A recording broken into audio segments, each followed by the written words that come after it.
미래를 보는 창 JTB. 안녕하세요. JTB 제이입니다. 오늘은 침체가 먼저 시작된 곳은 유럽이라는 이제 주제로 주말에 있었던 그런 이슈들, 이런 것들을 모두 살펴보도록 하겠습니다. 일단 유럽을 이끄는 두 개의 축이 무너지기 시작했다.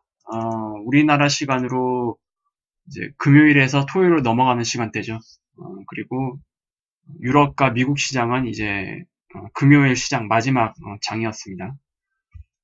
주요 지표가 이제 발표가 되었는데, 일단 프랑스 같은 경우 제조 구매 지수가 예상치보다 크게 하회를 하면서 50 밑으로 떨어졌습니다. PMI 지수는 이제 50이 기준이잖아요. 50이 넘으면 일단 경기는 확장세다. 그리고 50 밑으로 가면은 경기가 축소된다. 즉 침체가 시작되는 그 수치로 이제 보면 되는데, 결국 프랑스 역시 제조 구매 관리 지수가 50 밑으로 떨어졌습니다. 그리고 예상치보다도 하회를 했어요. 그래서 이것이 또 충격을 받고, 그리고 제조 PMI 지수가 포함되는 이제 종합적인 PMI 지수라고 보시면 되는데, 이것도 50 밑으로 크게 떨어졌습니다. 그리고 서비스 PMI 지수는 마찬가지네요. 50 밑으로 다 떨어졌고요. 그리고 연달아서 이제 15분 뒤에 발표됐던 독일의 제조 구매 관리 지수가 정말로 예상치보다 크게 하회를 했습니다. 무려 거의 3.3포인트, 3.3포인트나 하락을 했는데, 이 수치는 굉장히 충격적이에요. 44.7이라는 수치는. 그래서 이것으로 인해서 특히 장기 채권물 중심으로 자금이 빠르게 유입이 됐습니다. 그리고 그 이후에 이제 나왔던 전체적으로 유로존의 그 제조 구매 관리 지수가 어떻게 됐는지 보시면 알겠지만, 이것도 예상치를 크게 하를 하게 됐죠. 당연히 유럽을 이끄는 두 개의 축이 모두 다 예상치보다 하회를 했기 때문에 유로존의 전체 그 지수 역시 예상치보다 더 나쁘게 발표될 수 없었을 겁니다. 그리고 전체 종합적인 PMI 지수는 51.3인데 뭐 이거는 크게 의미가 없죠. 앞으로 더 하락할 가능성이 굉장히 높습니다. 일단 굉장히 중요하게 차지하고 있는 제조 구매 관리 지수가 다 50 밑으로 크게 하회를 했고, 예상치보다 더 많이 하락한 모습을 보여줬습니다. 그래서 이것이 시장에 충격을 가했고요. 이것으로 인해서 스마트 머니들이 채권 시장으로 더 빠르게 유입이 되기 시작했습니다. 그리고 이제 미국 시장 장 마감 때쯤에 또 발표됐던 제조 구매 관리 지수 역시 예상치보다 하락을 하는 나쁜 지표로 이제 발표가 되는 바람에 이 충격으로 바닥에서 반등을 했던 그 지수가 또 다시 하락을 하면서 거의 밑꼬리가 없는 상태로 장이 마감이 됐습니다. 그래서 결국 유럽이 경기 침체를 확신하게 만드는, 유럽이 진짜 경기 침체에 확실히 빠졌구나 라고 확신하게 만드는 지표가 발표가 되면서 더 많은 자금들이 채권 시장으로 숨게 만들었습니다. 그리고 특히 채권 시장에서도 장기 채권물 중심으로 자금이 빠르게 유입이 됐습니다.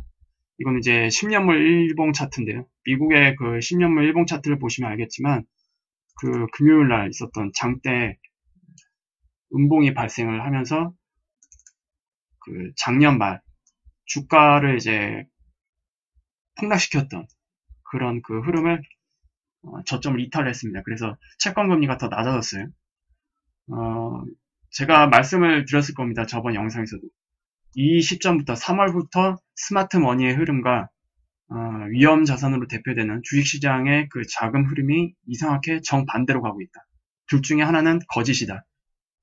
그리고 역사적으로 채권 시장이 결국엔 맞았다라고 말씀을 드렸는데, 지금 그런 방향으로 계속 가고 있습니다. 결국 스마트 머니의 그 예측이 계속 맞아 떨어지고 있습니다. 그리고 이러한 그 흐름은 결국 장단기 금리를 역전을 시켰죠. 여기 지금 제목에 보시면은, 소제목으로 보시면 지난 사이클들과 다른 장단기 금리 역전 상황이라고 제가 말씀을 드렸습니다. 제 방송을 꾸준히 보신 분들은 알겠지만 정단기 금리 역전을 논할 때 제가 10년물과 3개월물의 장단기 금리 차는 언급을 안 해드렸습니다. 주로 10년물과 그 2년물의 스프레드만 이제 말씀을 드렸는데, 그 이유는 통상 10년물과 2년물의 그 스프레드와 10년물과 3개월의 스프레드는 10년물과 2년물이 좀 더 빨리 움직입니다. 그래서 10년물과 2년물을 이제 보면은 결국 10년물과 3개월물의 그 스프레드도 같이 따라오게 되기 마련이거든요. 그런데 이번 같은 상황은 정말로 예외적으로 10년물과 3개월물이 역전이 더 먼저 일어났어요. 지난 과거 사이클들을 보면은 역전이 될 때 10년물과 2년물에서 먼저 역전이 일어나거든요. 아니면 10년물과 2년물이 역전이 되면서 10년물과 3개월이 거의 동시에 따라오는 형태, 그런 형태로 역전이 일어납니다. 보통 그게 정상이에요. 그리고 지금 빨간색으로 보이는 게 10년물과 3개월물의 금리차고, 파란색이 10년물과 2년물의 금리차거든요. 10년물과 그 3개월의 금리차가 항상 위에 있습니다. 왜 그렇겠습니까? 3개월물은 거의 초단기물이잖아요. 3개월이라는 건. 당연히 2년물보다 금리가 낮을 수밖에 없습니다. 이게 정상이라면 3개월물이. 그런데 지금 상황에서는 조금 이상하죠. 3개월과 2년물 사이에서도 역전이 된 겁니다. 결국 10년물과 3개월물이 역전이 더 빨리 일어났다는 것은 3개월물과 2년물 사이에서도 역전이 발생했다는 겁니다. 그렇다면 채권 시장에서 전체적으로 역전이 됐구나 라고 이제 보시는 게 더 옳을 것 같습니다. 그리고 10년물과 2년물이 역전이 되는 건 이제 사실상 이제 시간 문제죠. 그리고 작년 말에도 말씀드렸다시피 2019년에 장단기 금리 역전이 일어날 가능성이 굉장히 높다고 말씀을 드린 적이 있습니다. 어쨌든 지금 상에서 보면은 이례적으로 10년물과 3개월물에서 금리차가 더 빨리 역전이 됐다. 여기 보시면 알겠지만 이거는 지금 우리나라 시간으로 3월 25일 상황이거든요. 보시면 알겠지만 10년물과 2년물 같은 경우에는 0.115 차이. 아직 역전이 되지 않았습니다. 그런데 10년물과 3개월물 같은 경우는 이미 역전이 발생했습니다. 금요일부터 역전이 발생됐어요. 그래서 그게 지금 유지가 되고 있습니다. 일단 이 상황에서 바로 악화가 될지 플러스 영역으로 다시 올라올지 그거는 뭐 알 수가 없습니다. 어쨌든 지난 사이클들과 다르게 이례적으로 10년물과 3개월물에서 먼저 역전이 발생이 됐기 때문에 이거는 굉장히 안 좋은 신호예요. 명백히 말씀을 드리자면 굉장히 안 좋은 신호고, 그만큼 더 단기에 나쁜 일이 발생할 가능성이 높다는 거죠. 그러니 3개월물, 오히려 초단기물이 금리가 2년물보다 더 높을 수밖에 없는 겁니다. 그래서 앞으로 어떤 문제들이 이제 계속 수면 위로 나올지는 모르겠지만 어쨌든 상황은 지난 사이클들보다 안 좋다. 과거 사이클에서도 나타나고 있지만 10년물과 그 3년물의 금리차가 10년물과 2년물의 금리차보다 낮게 내려갔을 때는 거의 침체 직전입니다.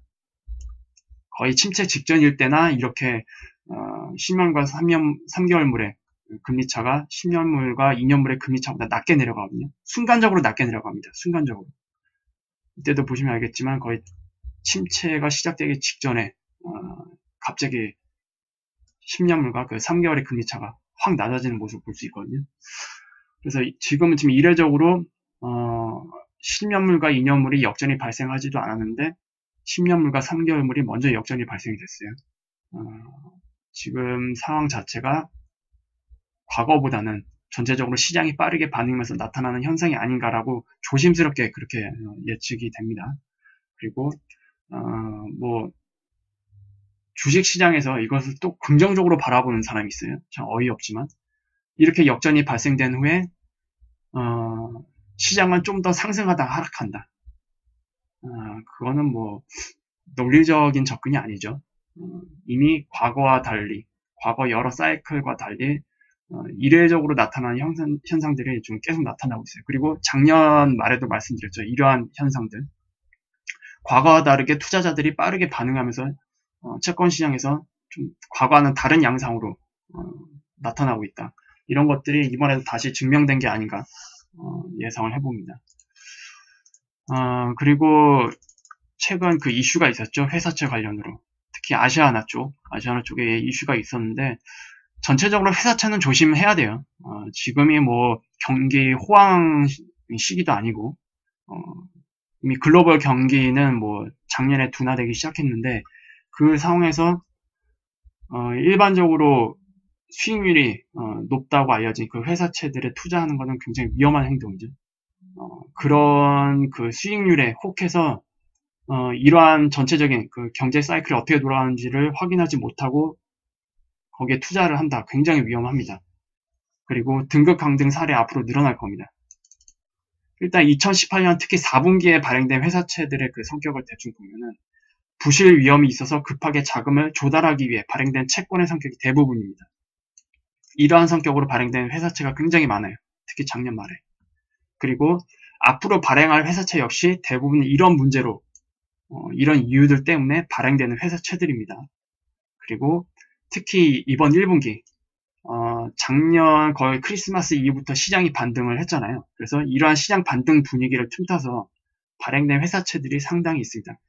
CEO 입장에서는 굉장히 머리를 잘 쓴 거죠. 그리고 이 회사채들 중에서 향후 문제를 일으킬 회사채가 많을 것으로 저는 개인적으로 예상을 하고 있어요.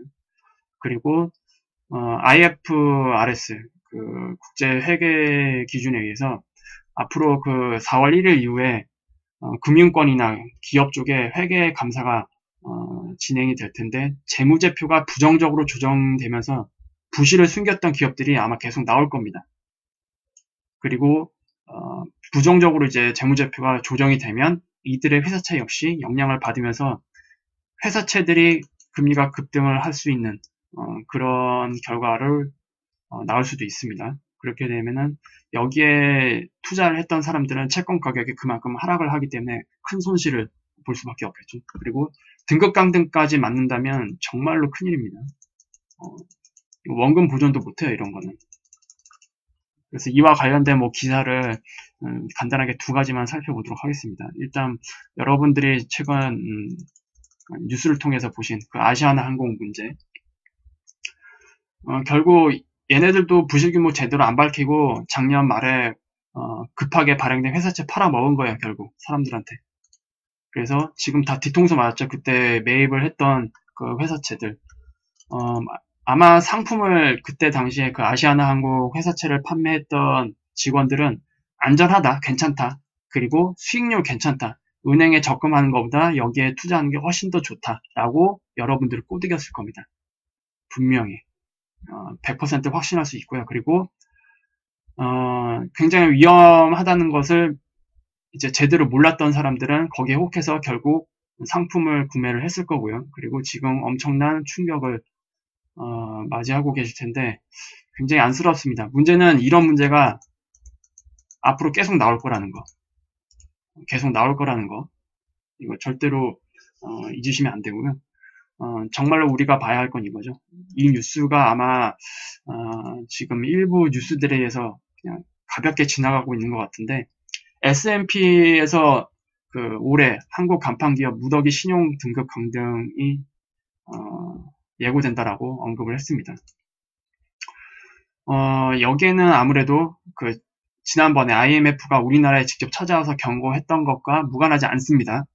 어쨌든 글로벌 경기가 전체적으로 둔화되고 있고 침체로 가는 과정에 있는데 이런 상태에서 수출 의존도가 높은 우리나라의 대부분 기업이 실적 악화로 이어질 수밖에 없겠죠. 그리고 매달 체크해드리는 그 무역 수지 흐름도 보면 아시겠지만 규모 자체가 줄어들고 있어요. 수입과 수출의 규모 자체가. 그렇다는 것은 매출 규모도 줄어든다는 얘기입니다.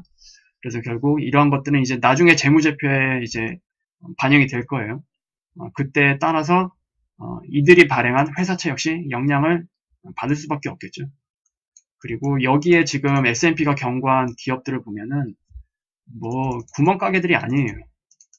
뭐 기아자동차, 현대자동차, 현대모비스, 뭐 자동차 쪽은 원래 안 좋아지기 시작한 거는 뭐 다들 알고 계셨겠지만 그 외의 그 기업들, 현대캐피탈, 현대카드, 그리고 여기 뭐 LG화학, SK이노베이션, 종합화학, SK텔레콤, SK브로드밴드 뭐 다 있습니다. 거의 우리나라에서 내놓으라는 대형 기업들도 다 여기에 다 포함이 되고 있습니다. 그리고 IFRS 그걸로 인해서 회계 감사로 인해서 부정적으로 이제 재무제표가 조정될 가능성 그것도 같이 염두에 둬야 된다. 그것도 꼭 체크를 해주시고 그리고 지금 S&P에서 또 경고하는 게 삼성전자랑 SK하이닉스죠. 4분기 이익에 크게 감소를 했는데 경기가 호황 상태에 있으면은 이거는 단기적인 이슈에 그칠 가능성이 높습니다. 그래서 큰 염려를 하지 않아도 됩니다. 하지만 우리는 전체 흐름을 봐야겠죠. 전체적인 그 글로벌 경제 흐름이 어떻게 가고 있는지 상황에서 이것을 본다면 저 같아도 긍정적에서 부정적으로 바뀔 수밖에 없을 것 같습니다. 냉정하게 말해서. 그리고 지금 나오는 그 프리미엄 스마트폰들 앞으로 가격이 엄청날 겁니다. 특히 플렉서블 기술을 도입을 했기 때문에 가격이 높게 책정될 수밖에 없거든요. 이러한 경기 흐름에서 소비자들이 과연 그거를 많이 살까? 그런 것도 저는 조금 의구심이 들어요. 절대로 구매력이 예전과 같지 않을 거다. 그렇게 되면은 결국 이런 회사들 쪽에 매출에 영향을 가하게 되겠죠. 그래서 가뜩이나 삼성전자 같은 경우에는 스마트폰 판매 그 비중이 계속 줄어들고 있잖아요. 그리고 반도체 쪽에서 그나마 연명을 하고 있었는데 반도체까지도 사이클이 하락한다? 그러면 굉장히 부정적인 방향으로 기울 수밖에 없습니다. 이런 것도 다 참고를 하시고 그리고 삼성전자, 하이닉스를 이렇게 본다라는 거는 거의 우리나라에서 탑이잖아요. 탑 기업. 이 밑에 있는 기업들은 뭐 언급하지 않아도 될 것 같네요. 그래서 전체적으로 지금 상황이 이렇다 라는 걸 참고를 해 두시고 보셔야 될 것 같습니다. 결과적으로 제가 계속 말씀을 드리잖아요. 보수적으로 포트폴리오를 다 바꿔야 된다. 보수적으로. 왜 보수적으로 바꿔야 되는지 꼭 상황을 맞이해서야만 그때 바꾸지 마시고 전반적인 흐름을 잘 체크를 하셔서 미리미리 대비를 하셨으면 좋겠습니다. 오늘은 이제 이 정도로 마무리할게요. 아마 지금 장단기 금리 차가 역전이 됐기 때문에 10년물과 그 3개월 사이에서 먼저 역전이 발생이 됐기 때문에 앞으로 이런 것들 때문에 투자자들의 그 심리가 굉장히 나빠질 가능성이 있습니다. 그런 것 자체, 그러니까 장단기 금리가 역전됐다는 그 사실 자체만으로 투자자들의 그 심리가 악화될 가능성이 있어요. 그래서 그것들 때문에 시장에 또 2차적으로 가해지는 문제들이 있겠죠. 그리고 지금 상황으로 봤을 때 앞으로 우리가 주목해야 될 뉴스는 계속 쏟아질 것으로 좀 예상을 하고 있습니다. 그래서 중요한 뉴스를 이제 잘 골라내서 여러분들께 공유를 해드리고 그리고 추가적으로 지표나 그 차트의 그 분석을 통해서 앞으로 어떻게 될 것인지 계속 여러분들과 공유해 나가도록 하겠습니다. 오늘도 유익한 영상이 되셨다면 구독, 알람, 좋아요 부탁드립니다. 수요일날 다시 뵙도록 하겠습니다. 감사합니다.